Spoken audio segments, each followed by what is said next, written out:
Hello friends, welcome back. ലാലേട്ടന്റെ തുടരും movie കാണാൻ പോവേന്ന് കേട്ടാ. പണ്ട് ചെറുപ്പത്തിൽ ഞാനും അച്ഛനും അമ്മയും ഏട്ടനും കൂടിയിട്ട് ദാദാ സാഹിബ് സിനിമ കാണാൻ വേണ്ടിട്ട് പോവാൻ റെഡിയായി കഴിഞ്ഞിട്ട് ലാസ്റ്റ് ചൊട്ട വെക്കാൻ വേണ്ടിട്ട് എന്റെ ചൊട്ടയാണെങ്കിൽ ഈ വീട്ടിന്റെ ചുമരിന്റെ മുകളിൽ ഒരു ഫോട്ടോ വെച്ചിട്ടുണ്ടായി, അതിന് ഒട്ടിച്ചിട്ടുണ്ടായിന്. ഞാൻ വലിയ ആളെ സ്റ്റൂളെല്ലാം എടുത്തിട്ട് വലിഞ്ഞിട്ട് അങ്ങ് കയറി ചൊട്ട വെക്കലും ഈ മൂക്കും കുത്തി താഴെ വീന്ന് പറഞ്ഞാണൊക്കെ താഴോട്ടങ്ങ് വീണു.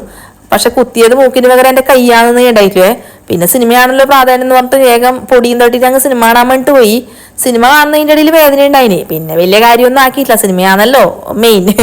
അങ്ങനെ സിനിമ ആയിട്ട് പുറത്തേക്ക് ഇറങ്ങുമ്പോ ആണ് കാര്യം മനസ്സിലാവുന്നത്. എന്റെ കൈ അങ്ങ് പോര പോലെ വീങ്ങിയിട്ടായില്.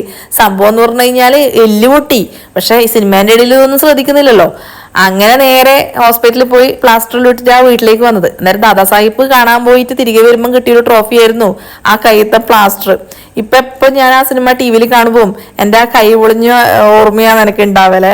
അതല്ലൊരു കാലം അല്ലേ. Anyway, thank you for watching.